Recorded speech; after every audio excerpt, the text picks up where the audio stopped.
What's going on? Just Soup Talk Network. You're with Justin Henry, Will Thompson, Yes, covering sir. this Western Conference Finals matchup between the Phoenix Suns and the Los Angeles Clippers. If you're hanging out with us tonight, make sure you drop a like, a comment, and share the channel. Also, subscribe. We are a growing network, trying to reach Yeah. 1,000 subscribers here very soon over the summer. So make sure you drop that subscribe. Um, well, we got an exciting series here, man. Yeah. Obviously, there's been some key injuries. Chris Paul Yeah. being out for the first 2 games due to COVID, and Kawhi Leonard's knee kind of started acting funny here. Knee sprain at the end of the Utah Jazz series, so now he's been out for 2 games. Announced he's going to be out for Game 3.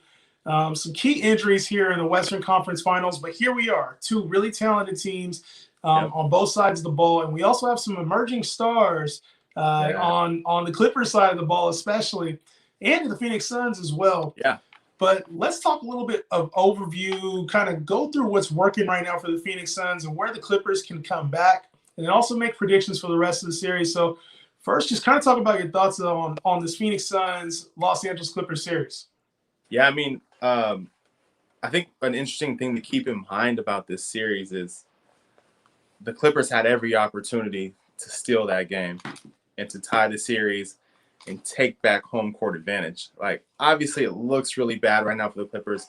They're down 0-2 without their star. We don't know when he's coming back for sure. But Paul George played really well, except for those last 2 free throws. They had the opportunity to win that game. It took a miraculous play to beat them. So I feel like the Clippers should have a little bit of confidence, a good amount of confidence going back to LA, that if they play as well as they've played, they can possibly win 2 games in LA. Chris Paul will be coming back, but Cameron Payne's played really well. Man, he dropped buckets. He's played Chris Paul-like. So I still feel like there's an opportunity for the Clippers to get back into this series. For me, the biggest difference or the difference maker in this series has been DeAndre Ayton, man. Like, Yes. I don't think the Clippers have any sort of answer for him at all. Zubac is big, but he's not nearly as athletic. Can't really move with DeAndre Ayton. I think he had 24 the other night and 20 the night before. He's really starting to emerge as a star, man. And that 2018 draft class is looking really good right now, man. That number 1 pick isn't looking as bad as it did even a year ago, man. Yeah. DeAndre Ayton is showing why he was the number 1 pick this year, including making, like you said, very clutch dunk at the end of Game 2 there. Yeah. And I think this series, to me, spells doom for the Clippers. First of all, I think if Kawhi's here, we're having a much different conversation. Yeah. But same could be said if CP3 is here. I think we're having a different conversation as well. I think the Clippers have what you need against the Suns team, and that's to be able to limit the scoring of Devin Booker, limit his efficiency. So when you have a Paul George, when you have a Pat Bev, when you have a Kawhi who can really disrupt that player, and they just saw that in the previous matchup versus the Jazz, it makes things a little bit more difficult for these teams when your elite scorer for the Jazz, it was Donovan Mitchell, and now for the Suns, it's Devin Booker. It makes things a little bit more difficult when your shooter's having an off night. When those 20 to 25 shots now turn into 10 to 25 instead of 14 or 15. So I think that's where the Clippers have an opportunity this series, is if they can continue to limit Devin Booker's effectiveness. I mean, Pat Bev throwing his head into his nose is obviously going to limit him a little bit. Yeah, that helps, But and Paul George, man, I think he's really taken a step up. We've been hard. I've been hard on way off P, pandemic P, whatever you want to call him. I've been really hard on him. He stepped up last series when Kawhi went out. I think that's the Paul George that a lot of people wanted to see. Right. Not the end of Game 2 where he's missing 2 free throws, but just more confident, more assertive. And just with the talent level that we know Paul George has, I think everybody's wanted to see that and has kind of hated to see him downplay the moment or not accept responsibility and be really inconsistent. So hopefully he shakes off whatever late game free throws. I mean, to me, to be honest, it looked like he didn't want those free throws. Right. Like he was scared to lose on those free throws. He missed the first one, and I think 90% of the people in the arena could just smell the fact that he didn't want that second free throw. Like it was almost a miss before he shot it. So we'll see what Ty Lue has in his bag as far as adjustments. I think that this Clippers team will come out ready, but I like this Suns team, man. What are some things you see on the Clippers side of the basketball where you're like, oh, I really think they can exploit that, especially since they were so close to tying this thing up? Yeah, I like Pat Bev's energy and toughness and tenacity on Devin Booker. I think Devin Booker he's an emotional guy. I think he's really an emotional guy. And if you rattle him a little bit, it can go both ways, man. He can go off on you and score 40 and get a triple-double, or he can get flustered a little bit and start taking bad shots and kind of get into a back and forth with a guy like Pat Bev. Like, that's exactly what the Suns do not want is right. Devin Booker going back and forth with Pat Bev, a bench player, essentially. One player that I really like, I really liked him in Utah, and he's been good in this series as well, is Reggie Jackson, man. Nobody's really talking about Reggie Jackson. My God, he's been playing really, really well, knocking down huge shots. It looked like his career when he was in Detroit was looking bad, man, and now he's kind of starting to establish himself as a legit scoring guard in the league right now. He's in a good spot. He always had like that upside. Like it felt like he could beat. You know, I think there was one season where he was a 20-point scorer, like 6 assist guy. And it's like we thought he could be that, but it's like, now we're starting to see that again. Right. Yeah, he looks really good. I love Terrence Mann. I've been a big fan of Terrence Mann. You have. Him coming off the bench, bringing energy. He's actually done a decent job on Devin Booker as well. The Clippers have a lot of players that they can put on Devin Booker to give him different looks and different styles of defense. So I like the depth of the Clippers. I think it'll be interesting to see, man. When can Kawhi come back? Because I think that's going to be the biggest difference maker. And how do they deal with DeAndre Ayton? We'd love to see Serge Ibaka. Obviously, Serge Ibaka is not going to shut down DeAndre Ayton, but they need another body in there that can get in there and bang with him, right? And keep him off the glass, keep him from catching lobs on obvious lob plays, like stuff like that. They have no answer for that. But if the Clippers are able to continue to score at a really high level and knock down shots, guys like Reggie Jackson, guys like Terrence Mann are able to come out and continue, and Luke Kennard are able to come out and continue to knock down shots. Man, they're tough to beat. They have so many guys that can step in and knock down threes. It makes them really difficult to guard. And this will be a big, big test for the Suns, too, because they're going into LA now. Like, we're the role players. That's what happens when teams go on the road. The role players play better. We saw that case in point with Cameron Payne in game 2. Like, it's just they tend to step up. So what are we going to see from these Clippers role players, the Nick Batums, the Kennards, the Terrence Manns, the Reggie Jacksons, the Zubats? Are they going to play with an intense level, a sense of urgency in this game? Or is the Chris Paul factor for the Suns really going to be that kind of the thing that just takes the series away? I think Chris Paul coming back to this team is going to ignite a fire, but we've also seen this where James Harden came back to the Nets, really pushing the play. He kind of hurt them a little bit. We saw Mike Conley come back probably a game too early. It hurt the Jazz. So it's like these players are a little bit rusty when they come back and they're walking straight into a playoff game. It is tough. It's tough to know what they're going to give you night in and night out. But we saw that Cameron Payne can really step up and be that next player. So I like what the Suns are able to bring. And I think that their depth is something that obviously we've talked about it, but it's really going to ring true this series when you got guys that can guard all positions. You got guys that can go for 15 a night. Mikal Bridges, Crowder, Ayton, Booker, Cameron Payne, like all these guys can go for 15 any given night. So it's like you just know that you never know who's going to blow up. And I think that the defense is there too. So Paul George, I think he had a really good second half, but there was times where he did look inefficient. There's been times where I think that they're going to throw things his way and it will challenge him. And if he's not shooting 45 to 50% from the field, you can't really beat the Suns team doing that with your main guy. So I look for the series to be probably over quicker than most people do, but let's talk about it. Let's talk about these predictions and why. So, Will, I want to hear who you got in this series and why. I have the Suns in 7. Ooh. I think the 2-0 hole really, really hurt the Clippers. I'm a big fan of Kawhi. I'm so excited for him to get back. I think he's a series changer. He was playing I think he's been playing the best basketball of his career, man, especially in Utah. He looked dominant, man, and he looked focused and determined to show who he truly is. and I really hope we get to see him in this series again.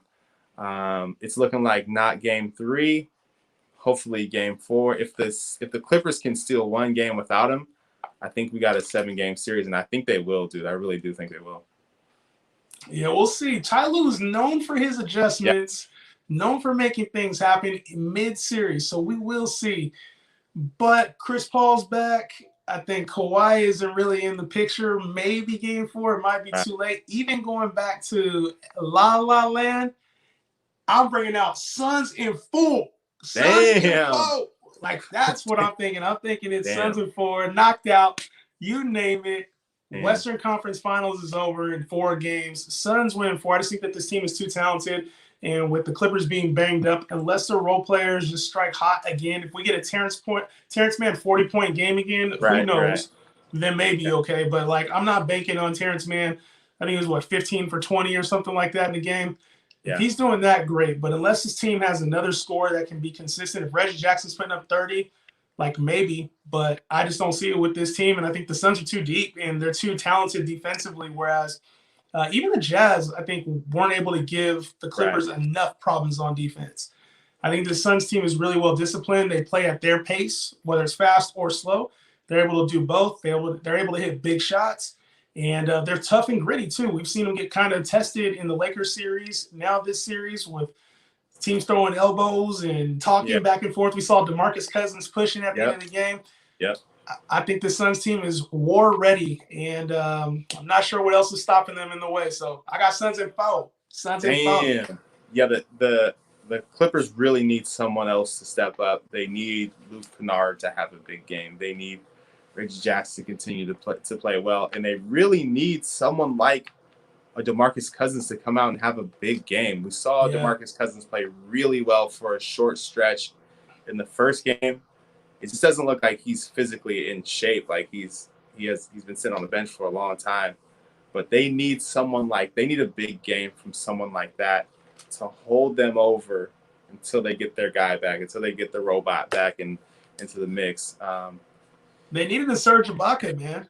They really do, man. That would have been perfect this series. Yeah, it's tough, man. But I think they're going to get game 3. I really do think they're going to win game 3. I think someone's going to step up. I think Paul George is going to have a really big game. He's here in the chat. He's here in the chatter already, bro. It's already coming back. Playoff P, all this stuff. He's choked again. I think he's hearing that. He's going to respond really well in game 3. We're going to have some guys step up. Heading into these games, a lot of times when, especially comes to playoffs, players tend to get in their own heads and start to create narratives, whether they're there or not, whether they're true or not. Like Paul George, obviously, he was kind of rewriting the script. So the momentum was carrying through. He was having really good games, playing really well. But then it all came back to playoff P, way off P, pandemic P. And it's like we saw another variation of that towards the end of last game. Is that something you're looking at him as a teammate, or maybe you're looking at him heading into game 3 and like he's going to put too much pressure on himself to try to do too much and try to do something out of body? Like, what are your thoughts on bounce back games from players who kind of have created their own narratives in their heads? There's definitely something to that. I mean, like we saw with Ben Simmons, same thing. Ben Simmons is like he almost played himself out of that series against the Hawks, and it's like he's such a good player. He shouldn't be doing that. We saw it last year with Paul George in the bubble. It was the same thing. Like, do you think that's another thing that could reoccur or no? We saw this literally last year with Paul George, and you hope that he's learned from that and he's grown from that and he's able to put whatever happened in the game before behind him and move on and have a better game the next time around. This is going to be a big game for him, a really big game for him and his confidence. He's got to come out and play really well. I think there's something to the fact that the Clippers have been down 0-2 in all of their series so far. They've been able to make really good adjustments. I think, what did somebody called Ty Lue? I think his nickname is like Bill Belichick or something like that. The players call him Bill Belichick because he makes so many adjustments at halftime. And I think maybe Pat Bev said it or something like that. But he's able to make a ton of adjustments. I think they will adjust. They have to figure out how to whether they got to go small. They got to make the Suns pay for having DeAndre Ayton out on the court, right? Like that's a huge mismatch for the Clippers. And because they have no one that can guard him, they have to be able to make them pay for having him on the court. So we'll see what they do, man. It's going to be We really did see a little bit of that towards the end of game two, Yep. and I think that's Yeah. what they did, obviously, against Utah. That really kind of changed that series is by going small. Yep. And so with DeAndre Ayton kind of having his way right now, right. It's like, do you take that shit? But DeAndre Ayton is also athletic. He's like quick, he's not a can plotter recover. like Rudy Gobert is. He's a little just that slight bit enough quicker to get out to the 3-point land or to defend against a strong wing player in a pick and roll situation. I don't know. I don't know if they could do that same strategy, but I think we will see it definitely in at least game 3, probably game 4 too. Yeah, it'll be interesting to see. I think from the start of the game, who's starting for the Clippers is going to be really interesting. Or if they start Zubac, who's the first sub that comes in right away? Because that'll tell you exactly what Ty Lue was thinking and what they're trying to do.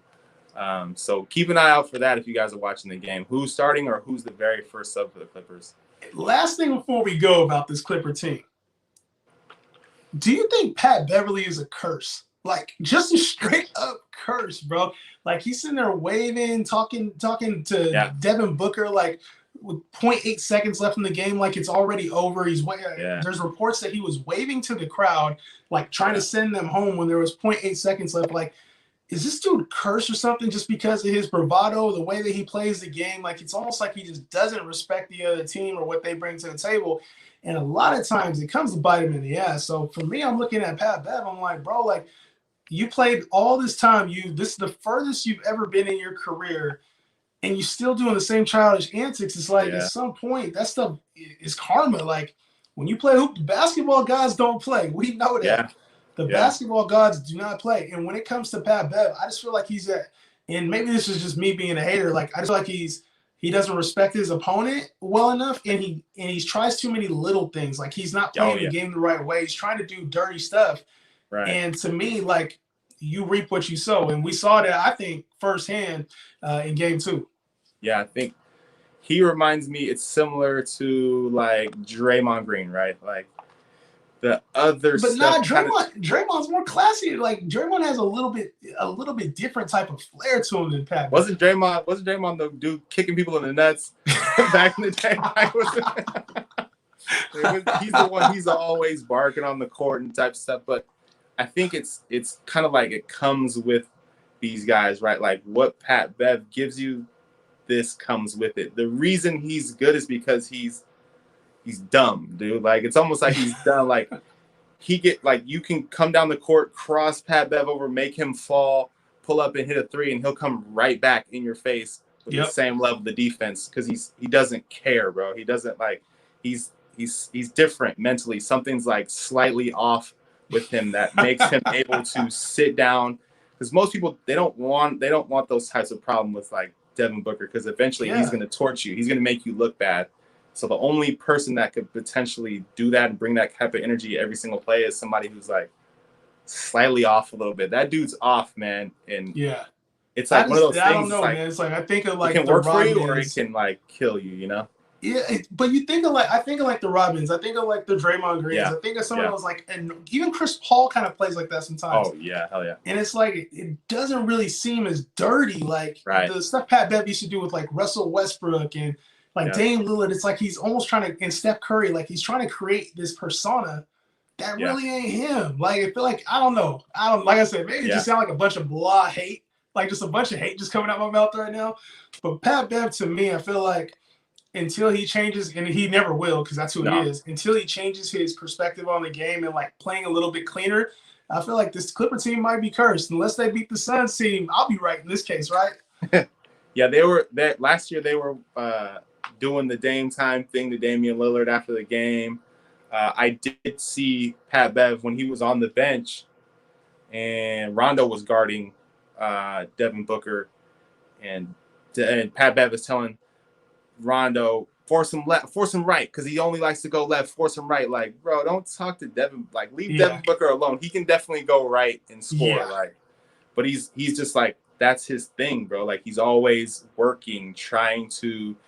He's not big, he's not strong, he's not athletic. Like, he's trying to get into your head to piss you off, to make you a little bit easier to guard, you know? Yeah. It's Like one of those things that, like, if it works, it's like, yo, he's brilliant. But as soon as they lose, he looks like an absolute idiot, dude. Like, it looks so bad. And so it's like, hey, man, like, if he's on your team, you're like, all right, cool. But if he's not on your team, you hate that dude.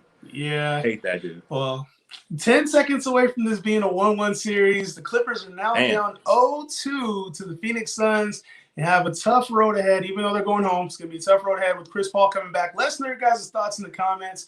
You got the Suns in the series, or you think the Clippers sneak back? Drop your predictions in the comments below. We'll debate with you. As always, make sure to like, subscribe, and share the channel. Just Hoop Talk, another edition of the books. We're out. Peace.